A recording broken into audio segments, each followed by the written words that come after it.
जय सिया राम। ओम गणेशाय नमः। भगवान ने क्या कहा? इंद्रदेव की अद्भुत कथा।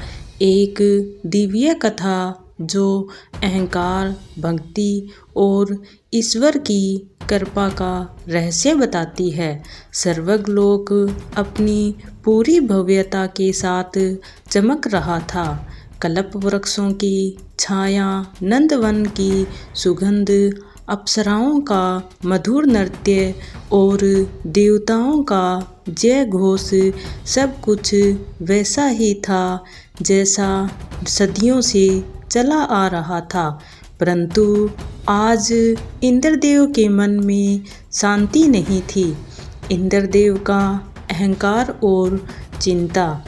इंद्रदेव जो देवताओं के राजा थे, वर्षा, बिजली और सर्वज्ञ के अधिपति माने जाते थे, उनके मन में एक विचित्र भय जन्म ले चुका था।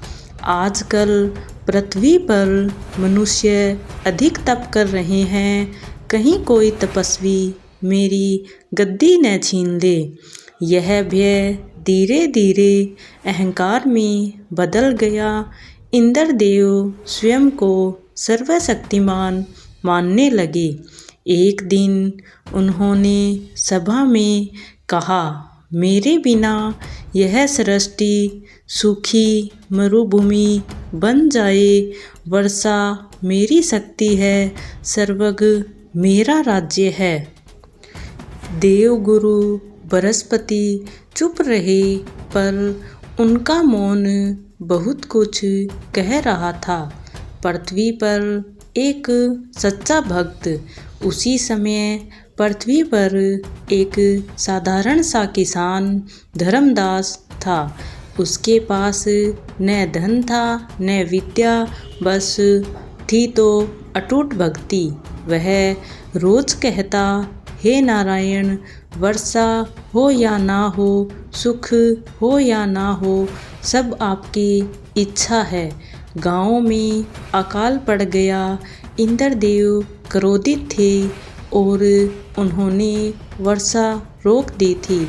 लोग त्राही त्राही करने लगे, इंद्रदेव को प्रसन्न करो।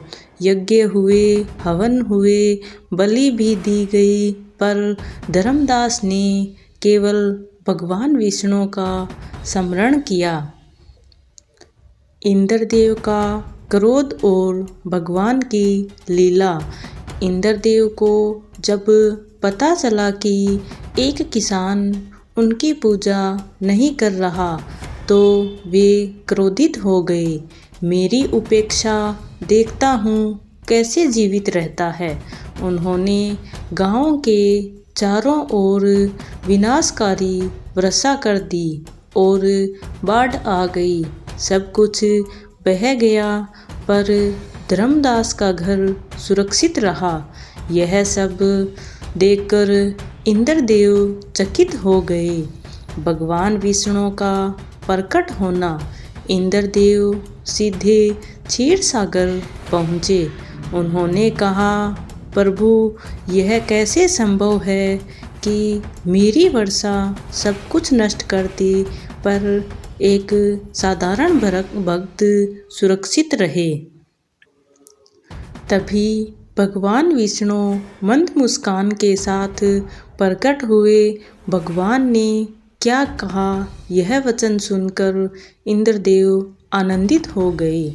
भगवान विष्णु ने कहा, हे इंद्र हो, तुम केवल मेरे आदेश के वाहक हो।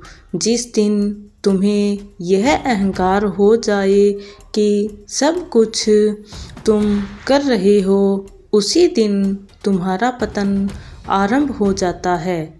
जो मुझे हृदय में स्मरण करता है,